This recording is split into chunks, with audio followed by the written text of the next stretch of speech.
He felt great, and then obviously, that happens. There's like a notion when guys get injured or when this has happened so many times that everybody thinks that they have the answer as to why this is happening. Everybody thinks we play too many games, play too many minutes. All those things could be true, but I don't think that is what is causing these injuries.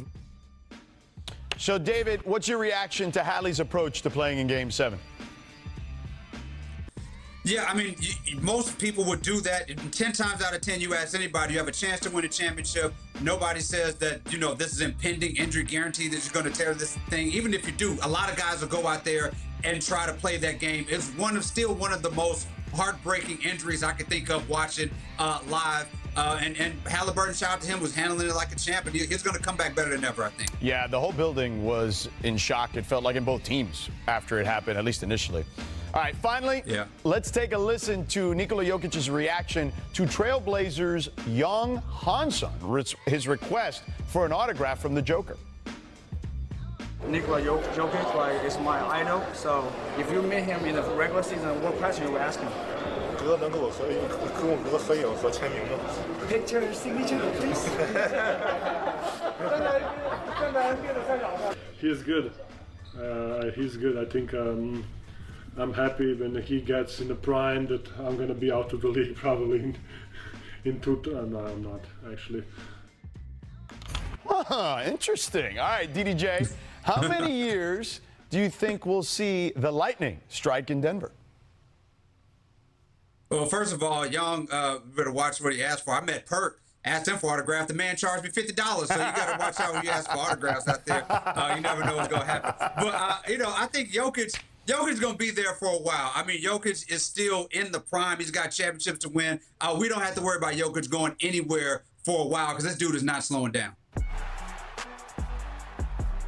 I would give Jokic probably another 4, max 5 years. Jokic seemed like a guy that, hey, he's going to try to compete. He's going to get another contract. And after that, he's going to go back to his hometown and go back to dealing with his horses. That seemed like that would bring him would bring him the most joy. But again, we appreciate Jokic while he's here. One of the greatest centers to ever play the game of basketball. Most skilled center to ever touch the damn basketball. I mean, he's having fun this summer as you see Perk at the pool, playing some soccer with his brothers. His brother, by the way, was at Summer League through the end, through the championship game, watching some hoop. So, but I'm with you, Perk. I think it's going to be one more contract, 4 or 5 years, whatever it is, and then he can buy all the horses he wants in Serbia, to be honest with you. He'll be able to own all the horses if he wants. All right, coming up, we're running back the highest flyers from the NBA season, plus who has the biggest hops in NBA history. Uh-oh, we're going to have to debate that next.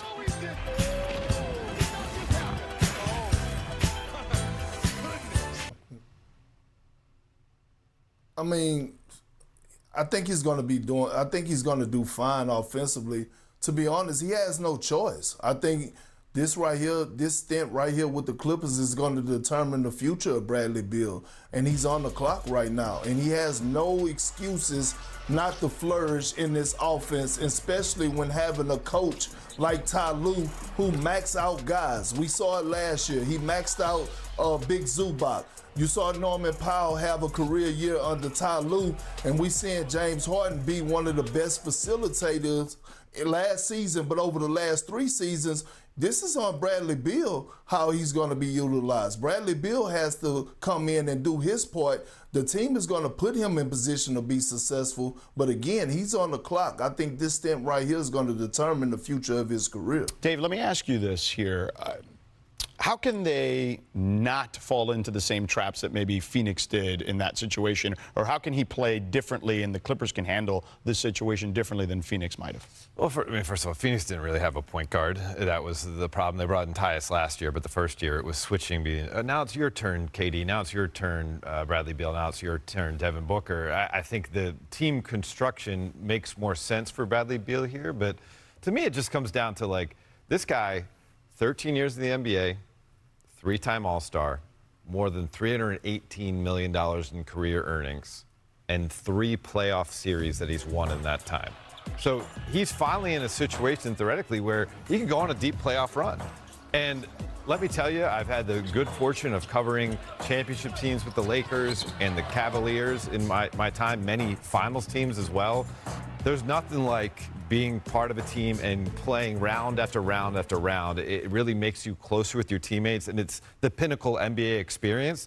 I think if he can experience that with the Clippers here, he may have found his final home in the NBA. David Dennis Jr.? The best thing that the Clippers got with Bradley Beal and a lot of their moves that they did this offseason was they have a lot of wild cards now. Now, Bradley Beal was not a guy who would be for a big three. We saw that with Phoenix, where you can have three guys with the offensive skill set that can carry a team with a lot of deficiencies. He's not being asked to do that. He's going to score well with this team, and a lot of other players will too. But what you get from Bradley Beal is a guy who on a given playoff night, Game 5, Game 6, he can swing that series. He can give you 35 on one of those nights. Chris Paul can have a perfect Chris Paul game on one of those nights. What you have with the Clippers is a lot of versatility and a lot of guys who come playoff time can swing the tenor of an entire series. Don't tell me the Clippers could not have used a guy like Bradley Beal in Game 7 when everything was falling apart. If he gets hot in a close playoff series, he could be the difference between the Clippers falling apart and having a miracle win, because you have, again, one of those guys as a wild card. Well, you know, I think the interesting part, and you mentioned it, Dave, was certainly the roster construction, I think, is much more beneficial for Bradley Beal. But the one thing none of you guys mentioned, and you started to allude to it in regards to career earnings, he can get paid again, okay? My man's only 32, 33 years old. He's got one more contract in him. There's a lot of motivation there for sure. All right, the Clippers over-under win total as a team has been set at 47.5 at ESPN Bet Sportsbook, 6th highest in the West, behind the Thunder, Rockets, Nuggets, Wolves, and Lakers. So, David Dennis Jr., where do you put the Clippers in the West?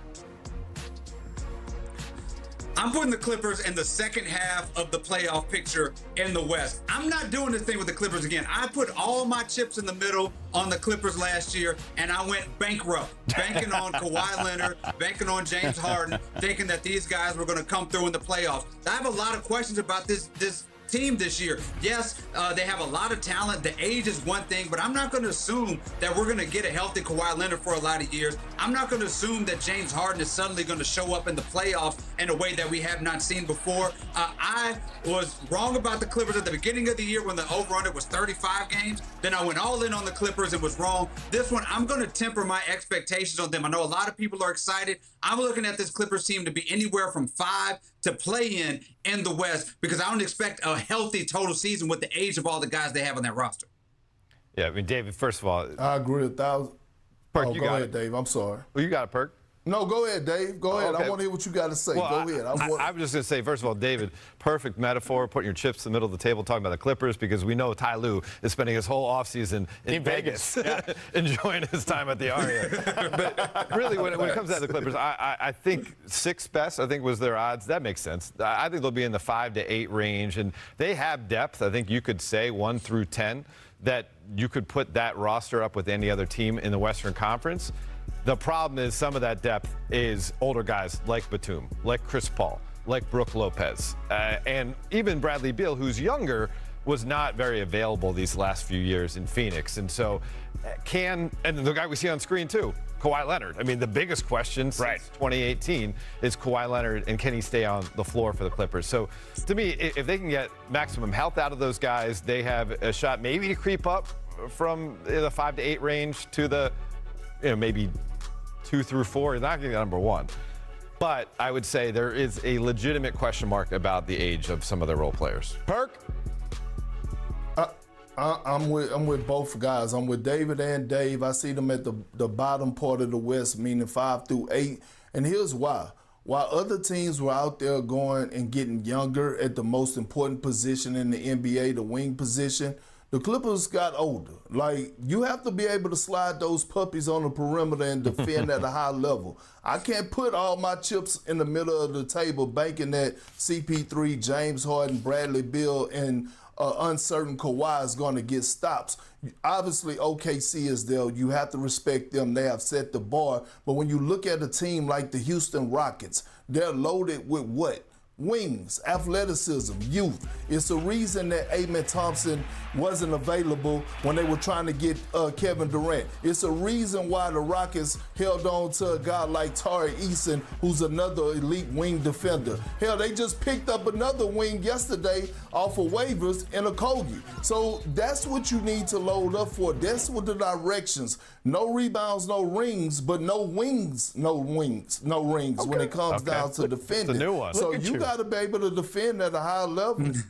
Perk, you're a poet and didn't even know it, man. That's how this works today here, apparently, on this show. All right. Well, in order for the Clippers to make noise out in the West, they will have to mesh together. And, fellas, there are a few things in this world that work together better than this. But today is National Peanut Butter and Chocolate Day. And I know peanut butter and jelly gets all the love for the best duo out there. But the pairing of peanut butter and chocolate, I think they give PB